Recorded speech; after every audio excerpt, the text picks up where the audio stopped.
Pasando a otro tema, vamos a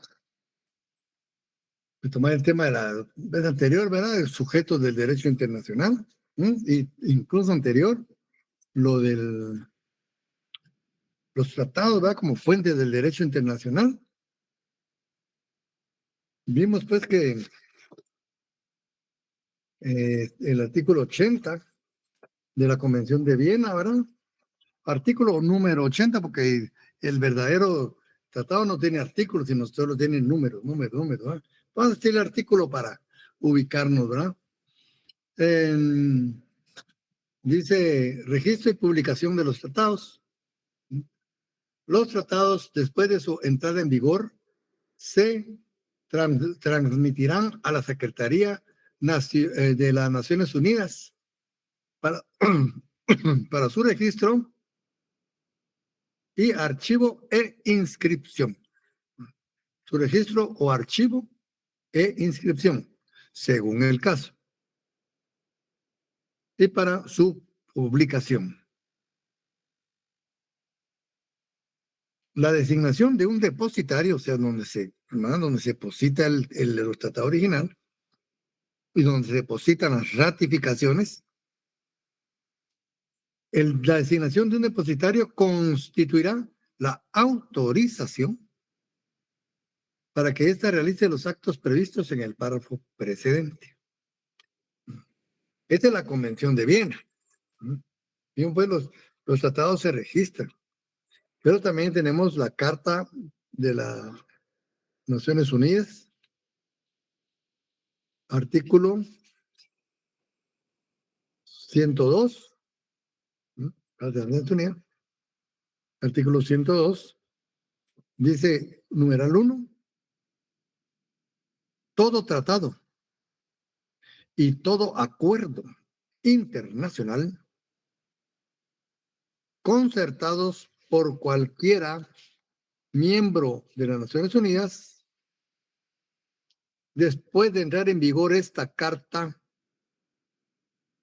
serán registrados en la Secretaría y publicados por esta, o sea, la Secretaría, a la mayor brevedad posible. ¿Ven? Registro obligatorio. Pero miren lo importante que dice la Carta de las Naciones Unidas. Numeral 2. Ninguna de las partes en un tratado o acuerdo internacional que no haya sido registrado conforme a las disposiciones del párrafo 1 de ese artículo, ninguno, ¿verdad? Ninguno podrá invocar dicho tratado o acuerdo ante órgano alguno de las Naciones Unidas.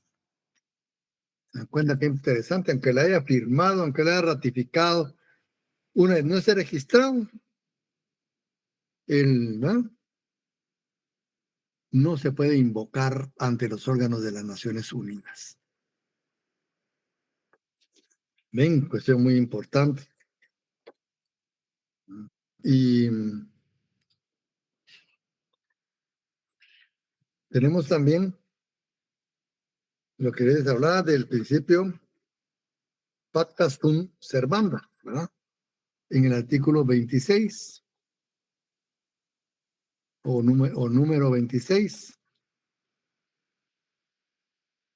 que dice pacta sunt servanda.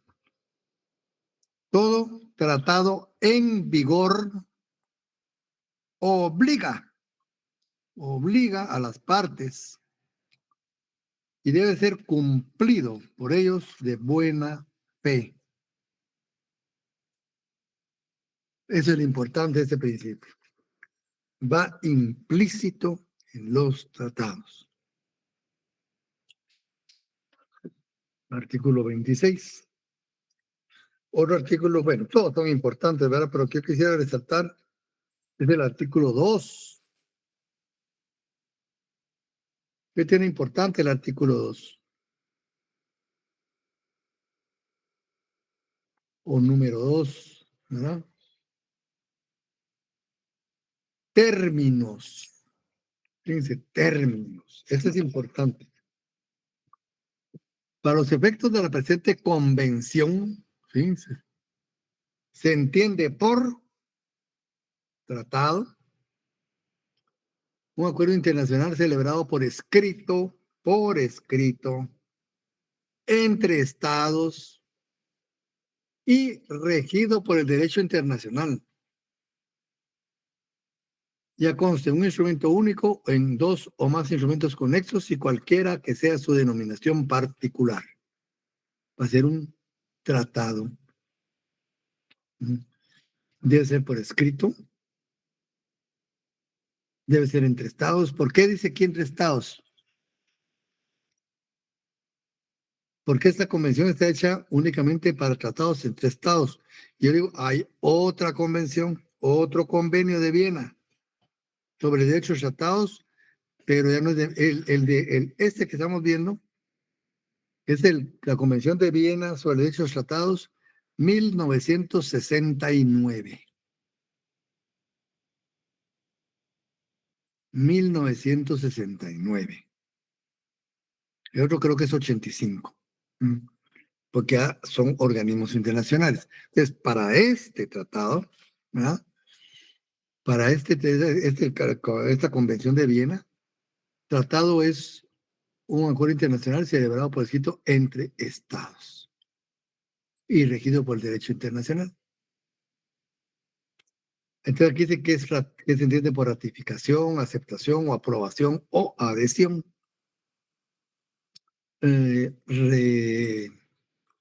Plenos poderes, documento que emana de la autoridad competente de un estado y por el que se designa a una o a varias personas para representar al estado.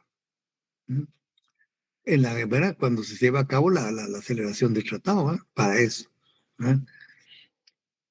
Puede estar en la negociación, la adopción o la autenticación, en cualquiera o en todos, depende cómo vayan los plenos poderes. De un texto, un tratado, para expresar el consentimiento de ese Estado, ¿no? En obligarse por ese tratado.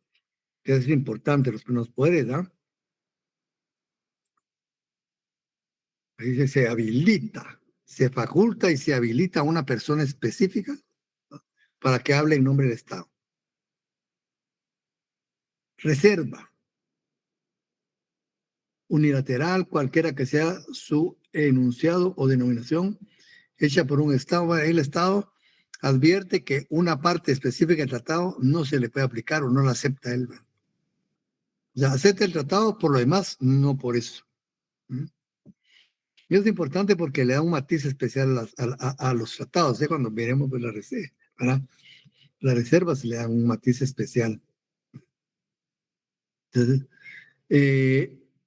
aquí también, fíjense que existe Estado negociador, Estado contratante, Estado parte, tercer Estado. ¿Será lo mismo o no? ¿Y en qué se diferencia? Que lean este era el numeral 2, que es ¿sí?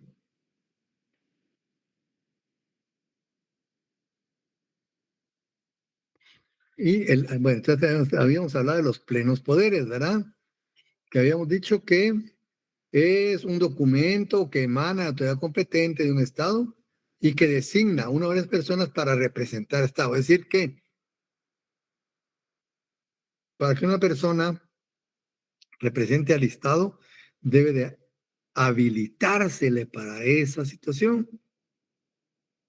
Como que dice, autorizársele o darle el poder, el mandato, ¿verdad? Por decir algo, para que hable en nombre de. ¿Y cómo hacemos? ¿Cómo hace el Estado para enterar a los demás de que sí es cierto? Los plenos poderes. A través de los buenos poderes, las personas acreditan que representan al Estado. Y solo así puede representar menos uno. Hay unos que no necesitan plenos poderes. El artículo 7 o número 7 de la Convención. Todo Estado tiene capacidad, bueno, perdón, el artículo 6, todo Estado tiene capacidad para celebrar tratados. O sea, eso nos viene a ratificar que el Estado es un sujeto del derecho internacional.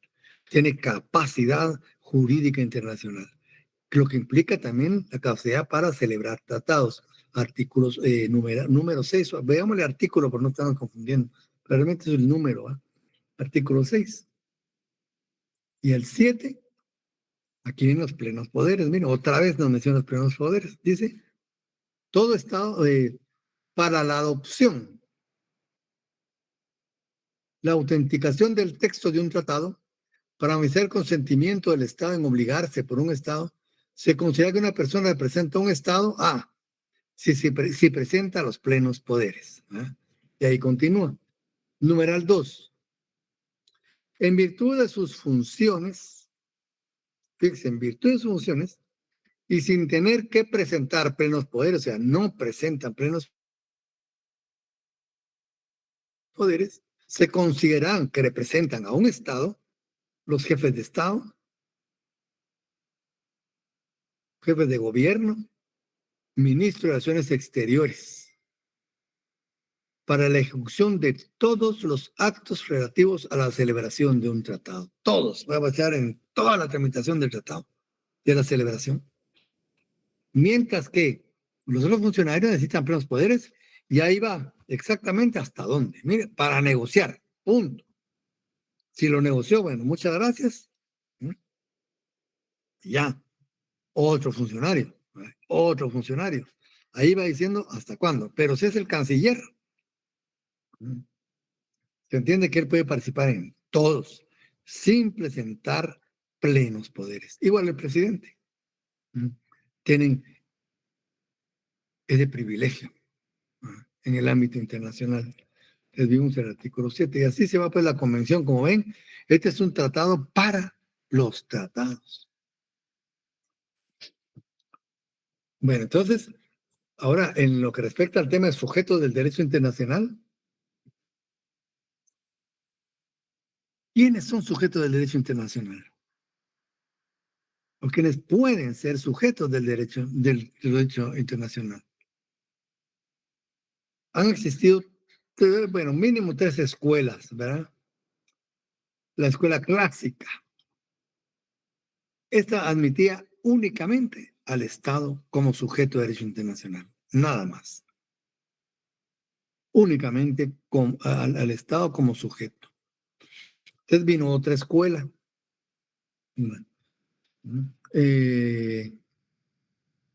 La escuela positivista, que reconocía únicamente al individuo,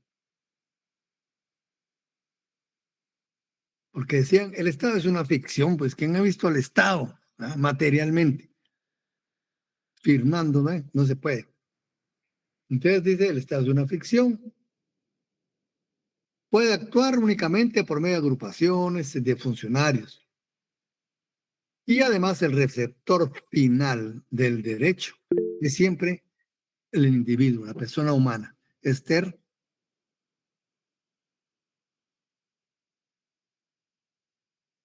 Externo a mí. Bueno, la persona, ¿verdad? La persona humana es el sujeto último, ¿verdad? En donde se manifiesta el derecho. Pero a raíz de la contradicción que había, surgió una tercera escuela, contemporánea o ecléctica, porque va a reconocer al individuo, va a reconocer a los organismos internacionales, pero también al Estado, obviamente, y dice, ¿verdad? Que el Estado es por mucho, o es, ¿verdad? El sujeto predilecto, perfecto del derecho internacional, pero no es el único, sino a la par del Estado también existe el individuo, También están los organismos internacionales y otras entidades, ¿verdad? O ven, amplía más. No se pone en contracción de ni una ni otra, sino que las aglutina. Entonces, ¿cómo se clasifican los sujetos del derecho internacional? Entiéndase bien, estamos clasificando sujetos, no estados. Los estados se clasifican de otra forma. Estamos hablando de sujetos de derecho internacional, que vimos que puede ser el Estado, los organismos internacionales, aquellos entes que sin ser Estados reciben tratamiento de Estados y en situaciones muy determinadas, la persona humana. Entonces estamos hablando precisamente de la clasificación de los sujetos de derecho internacional, no de los Estados, ¿verdad? Entonces, ¿cómo se clasifican? En sujetos de derecho y sujetos de deberes u obligaciones. Primera clasificación. Sujetos de derechos y sujetos de deberes u obligaciones. Los sujetos de derecho, el derecho internacional les concede la facultad de accionar, la capacidad de acción ante un tribunal internacional. El Estado, básicamente, ¿verdad? Pero también está facultada para adquirir otros derechos en el ámbito internacional, negociar tratados, participar en los foros internacionales, etcétera. Y los sujetos de deberes u obligaciones, aquellos que directamente responden por las infracciones de derecho internacional, pero también pueden adquirir obligaciones, otro tipo de obligaciones, ¿verdad? Como las que adquieren a través de los tratados, ¿verdad?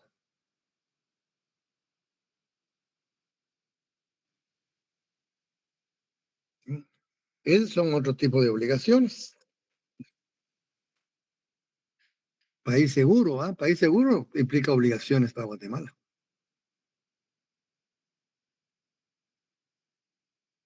Bien, otra clasificación. Ordinarios y admitidos. Ordinarios, aquellos cuyo origen no se conoce. Ahí sí nos vamos a los estados, ¿no? Por ejemplo, ¿cuándo nació la India, Egipto, Turquía,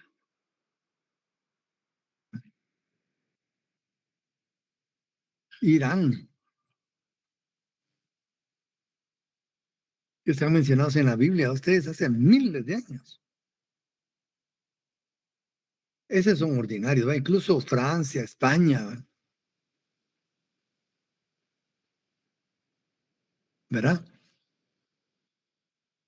Ah, pero también están los sujetos admitidos, aquellos que la comunidad internacional admitió como tales, ¿va? En un momento determinado.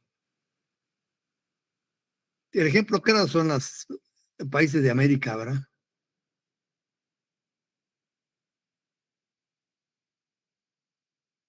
Dentro del derecho internacional fuimos reconocidos.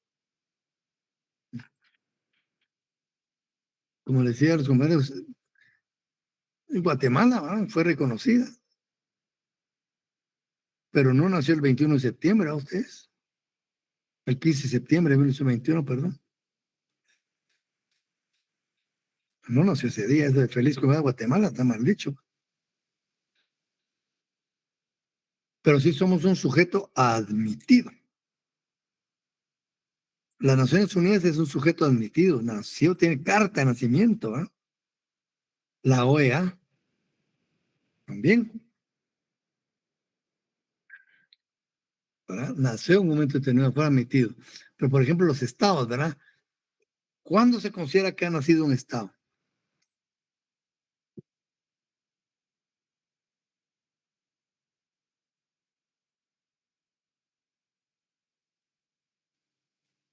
¿Cuándo?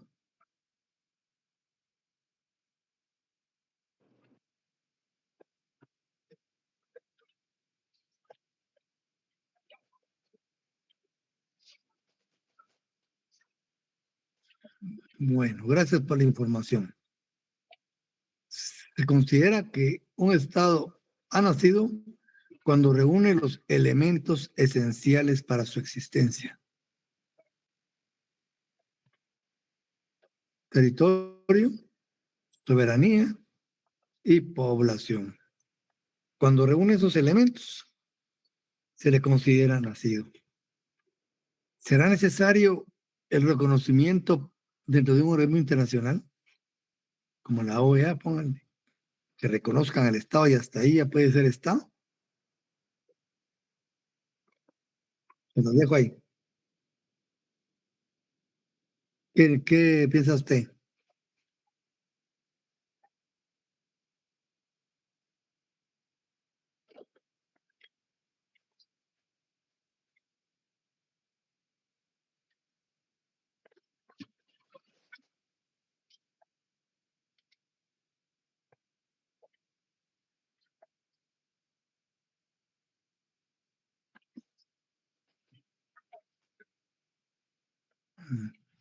Fíjate que Red tiene territorio y sí tiene su sistema jurídico,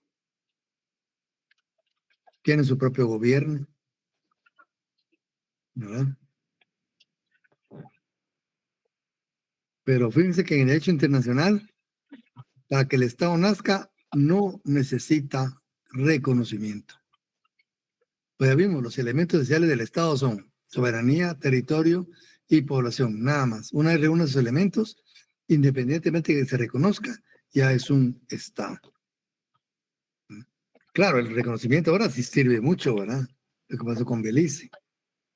Pero el reconocimiento es un acto declarativo, no es un acto constitutivo. Bien, entonces tenemos sujetos activos y sujetos pasivos. Sujetos activos son aquellos que no solo tienen derechos y obligaciones, como vimos, ¿verdad? Sino que crean derecho internacional, ¿verdad? Participan en la creación del derecho internacional.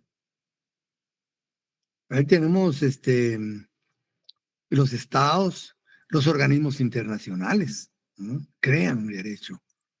Son sujetos activos. Y sujetos pasivos, aquellos que no crean fuentes del derecho, como por ejemplo los grupos beligerantes, ¿no? En un momento determinado puede ser sujeto del derecho internacional, pero no crea derecho, ¿no? La persona humana también, ¿verdad? En un momento determinado puede ser sujeto del derecho internacional, pero no crea derecho. Sería un sujeto pasivo. Están los sujetos permanentes y los sujetos transitorios. Los sujetos permanentes, aquellos cuya vida es constante en el derecho internacional. Ahí viven, ahí se perfeccionan, ahí se desarrollan, ¿no? Y los transitorios, aquellos cuya situación jurídica internacional es temporal. Tienen vida mientras dura una situación.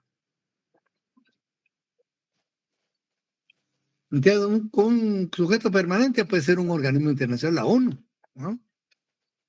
Siempre está en el derecho internacional. Ahí vive.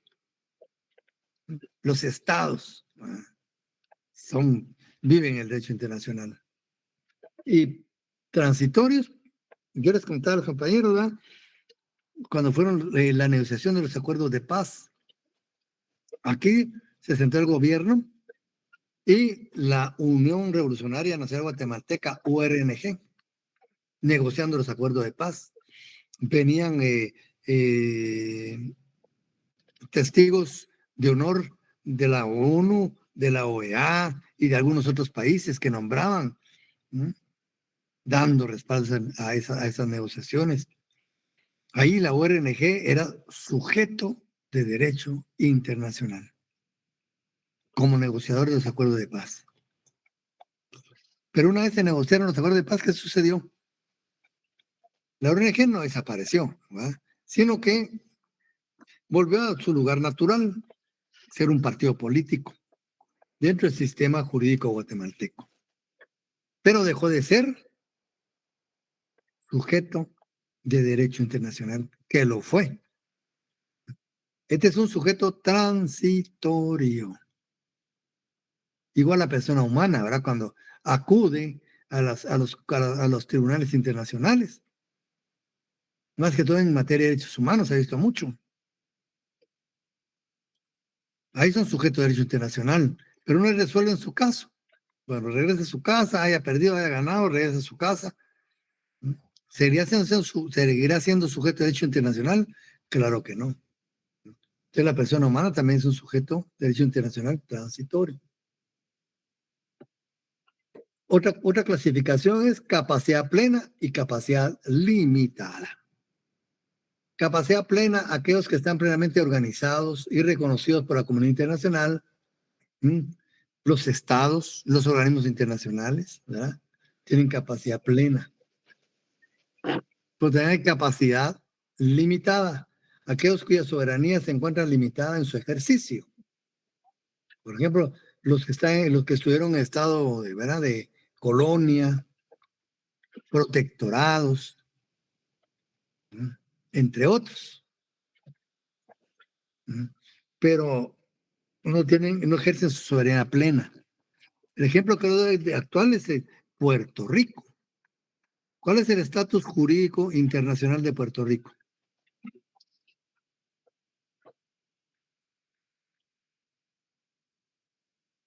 ¿Cuál?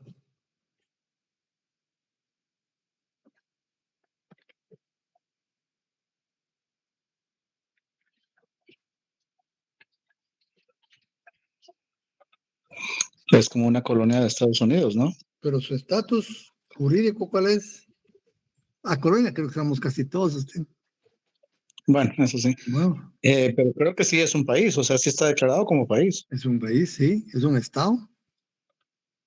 Pero, ¿dónde queda? Dígame dónde queda la embajada de Puerto Rico aquí en Guatemala. Es un estado libre y asociado. Ese es su estatus. Estado libre asociado. Eso significa, y eso ha significado que Puerto Rico tenga su soberanía limitada. Oye, les preguntaba a ellos dónde queda la embajada de Puerto Rico. ¿Quién es la embajada de Puerto Rico? ¿Quién ejerce las relaciones internacionales de Puerto Rico? Los Estados Unidos de América. ¿Cuál es la moneda de Puerto Rico? El dólar. El gobernador de Puerto Rico está dentro del sistema electoral y administrativo de los Estados Unidos de América. Entonces, Puerto Rico es un sujeto de derecho internacional, porque si es sujeto de derecho internacional, con capacidad limitada. Bueno, si existe. Y hay sujetos generales y sujetos particulares. Los generales son aquellos que son reconocidos por todos los estados, ¿verdad? Son reconocidos como sujetos de derecho internacional. La ONU, la OEA, la Unión Europea y cualquier estado, ¿verdad? Guatemala, Salvador, México, ¿verdad? Son reconocidos, son sujetos generales. Pero hay sujetos particulares, aquellos que son reconocidos no son reconocidos por todos los estados, aquellos con autogobierno parcial,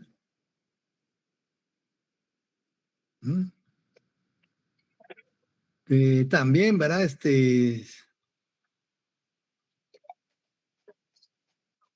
Ahora no tienen, ahorita no existe ningún.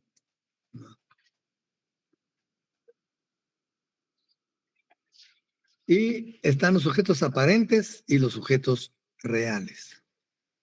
Los sujetos aparentes son aquellos cuya situación jurídica no es clara desde el punto de vista de soberanía, ¿verdad? Organización, pero se le reconoce como sujeto de derecho internacional. El ejemplo más claro aquí es el Vaticano. El Vaticano será un Estado como los conocemos nosotros. No lo es. Sin embargo, como digo, su página oficial dice Estado del Vaticano. Pero independientemente de ello, al Papa se le da el tratamiento de jefe de Estado y se le recibe con el protocolo de jefe de Estado. Y el Vaticano tiene derecho de legación diplomática. ¿Qué quiere decir esto? Que puede nombrar embajadores, pongámosle el nombre, en el exterior y recibe embajadores en su territorio. Tiene cuerpo diplomático acreditado de otros países en el Vaticano. Ahora, punto, ¿quién conoce la embajada del Vaticano?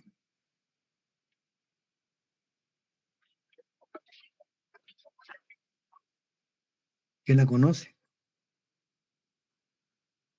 Digamos que la de Puerto Rico no la conocían, ¿verdad? Yo la del Vaticano. Sería la Nunciatura Apostólica. Correcto, ahí recibe el nombre de nunciatura, no embajada, fíjense. Nunciatura.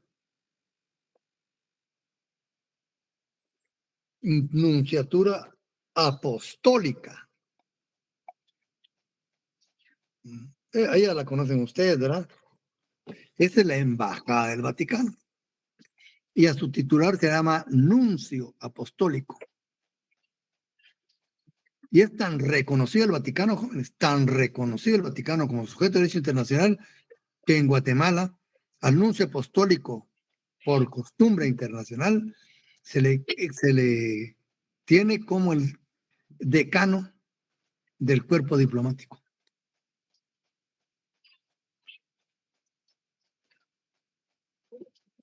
Imagínense que el reconocimiento, ¿verdad?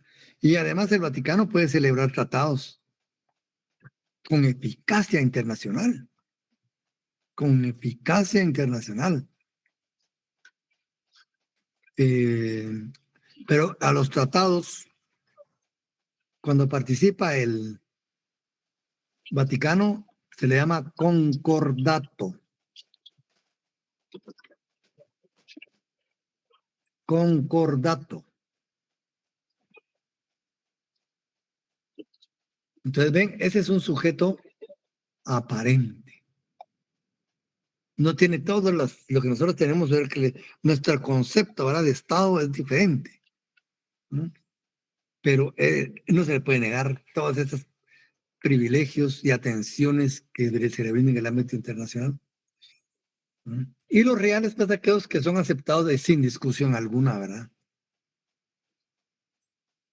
Entonces, estos son los... Por eso se dice que el Estado es el sujeto privilegiado, porque en el Estado encuadran todos estos, ¿verdad? Por ejemplo, Guatemala sería un sujeto de derecho y de obligaciones. Un sujeto admitido, activo, permanente, con capacidad plena, general y real. Mientras que el Vaticano sería sujeto de derechos y de obligaciones, admitido ordinario, ahí sí tengo duda. Podría ser admitido porque, pero hay admisión como el 300 y pico. ¿No? Lourdes Beatriz Pérez.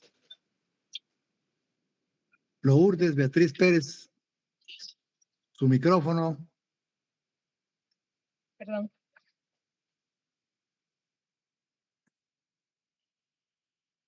Es un estado permanente, activo, capacidad plena,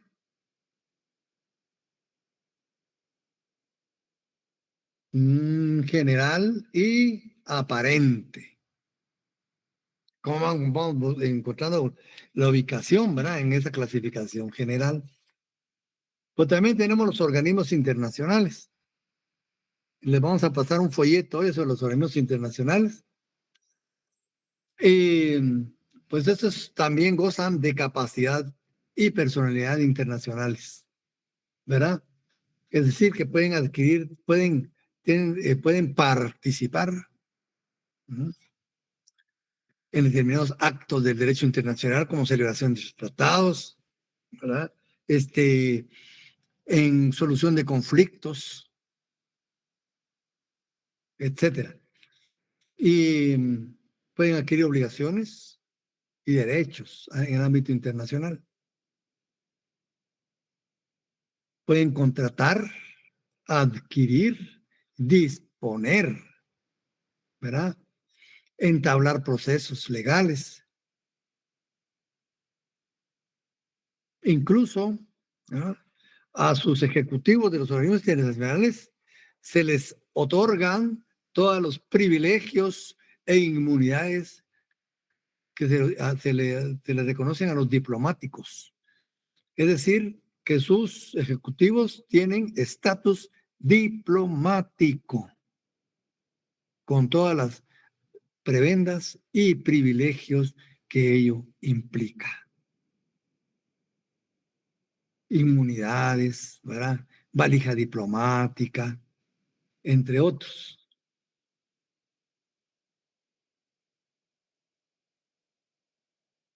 ¿Verdad? Pueden emitir resoluciones con efectos hacia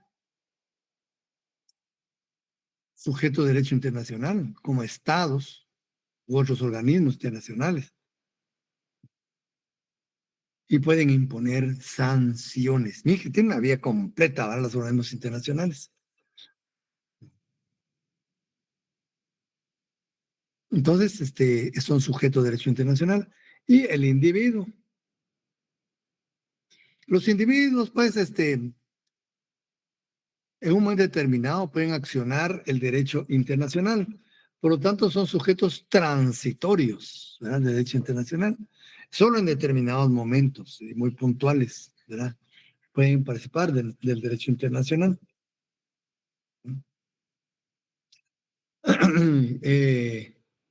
Y tienen muchos derechos hoy en día en el ámbito internacional. Principiaríamos por la propia Declaración Universal de los Derechos Humanos ante los tribunales internacionales, como el Tribunal de la Corte Penal Internacional, ¿verdad? Los tribunales europeos, los derechos humanos, etcétera. Ahí el individuo, pues, puede actuar, ¿verdad?, como sujeto del derecho internacional. Y también, pues, los de propios derechos humanos, ¿verdad?, hacia ellos, que es un mínimo, ¿verdad? Y hay otros sujetos como la Soberana Orden de Malta, las sociedades internacionales, y tenemos los grupos beligerantes o grupos insurgentes, ¿verdad? Como decía, son sujetos transitorios. Solo mientras prevalece una determinada situación, una determinada circunstancia, ellos tienen estatus internacional.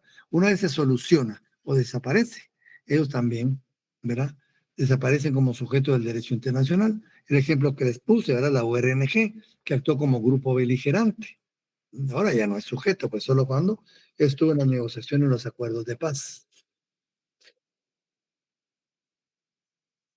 Bien, entonces, el Estado, pues, como sujeto del derecho internacional, ya lo vimos, y tiene sus propios elementos. Entonces, ¿cuándo se considera que ha nacido un Estado?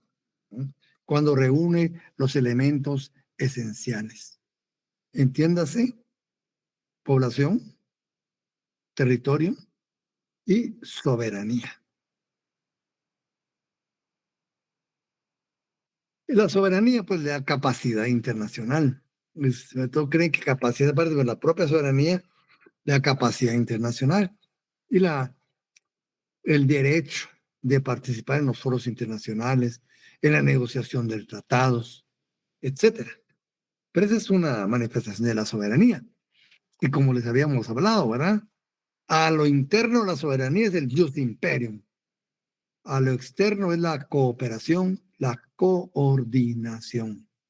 ¿Y por qué es importante? Si coordina y coopera es porque se le reconocen derechos a la dignidad, a su independencia, etcétera. Entonces también es importante. La población, pues, es el elemento humano compuesto por ciudadanos y nacionales también, ¿verdad? Pero el nacional, el ciudadano es nacional, pero no todo nacional es ciudadano. ¿verdad? Y hay que la ciudadanía tiene sus propios requisitos, ¿no? Puede ser la población, las personas, la gente, los individuos, ¿verdad?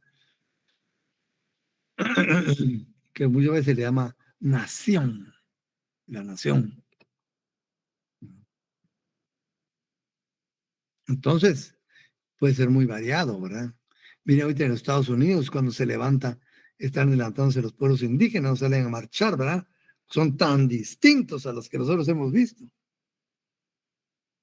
Pero también son, pues. No tiene que ser homogéneo.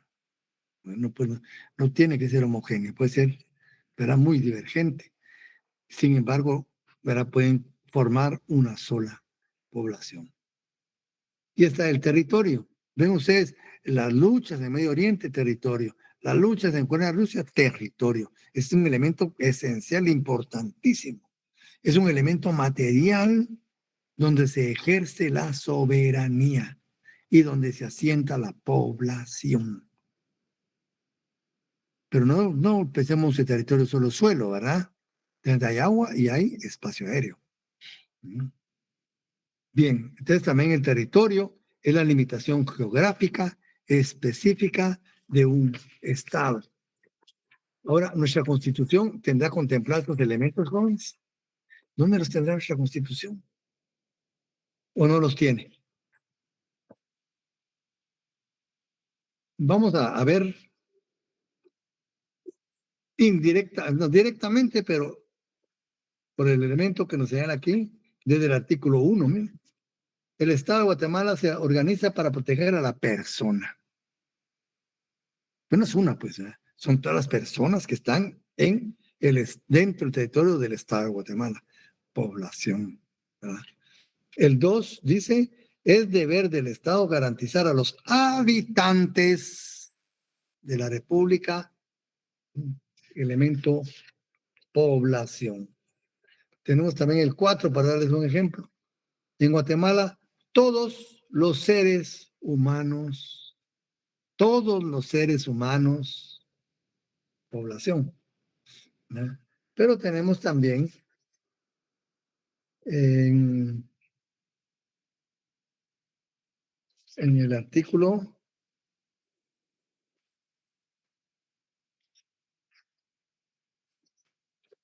por ejemplo, dice, Guatemala es un estado libre, independiente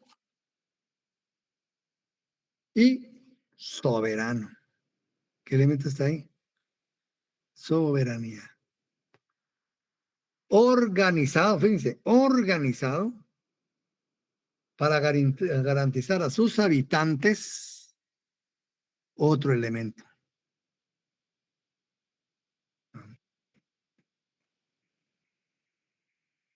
El artículo 141.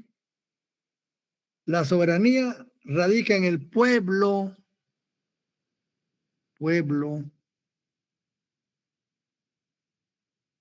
elemento población. Y hay unos dos elementos, ¿no? Población, soberanía. ¿Se dan cuenta? Y ahora viene el otro elemento, territorio. Aparte hay otros más, pero vamos a señalar estos. De la soberanía y el territorio, dos elementos esenciales del Estado. El Estado ejerce plena soberanía sobre el territorio nacional, integrado por el suelo, subsuelo, aguas interiores, el mar territorial, en el que fija la ley, y el espacio aéreo. No es bidimensional, es tridimensional el territorio. Perdón, pero los artículos anteriores que leí, perdón, el artículo 140 y 141 son artículos pétreos. La propia Constitución lo dice, ¿verdad? Dice acá la Constitución, artículos no reformables. En ningún caso podrán reformarse los artículos 140, 141, ¿ah? Y siguen.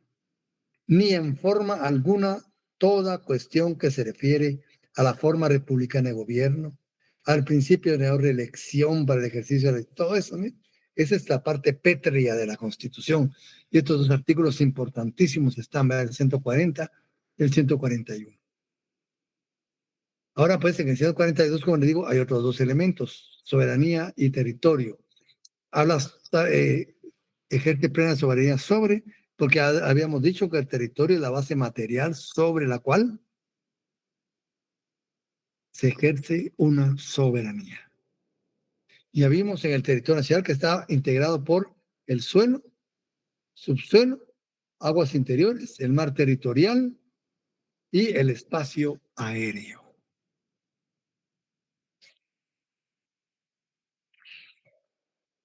Dice también, bueno, territorio nacional, la zona contigua del mar adyacente al mar territorial, aquí participa el derecho internacional, ¿verdad? Para el ejercicio de determinadas actividades. O sea, ya la soberanía es un poco diferente ahí, ¿verdad? Y los recursos naturales y vivos del lecho y subsuelo marinos. También ahí se puede explotar, ¿verdad? Etcétera. Como ven, nuestra Constitución sí contempla los elementos del Estado, ¿verdad? Entonces, aparte pues de que tiene su población, sus elementos esenciales, población, territorio, ya vimos, ¿verdad?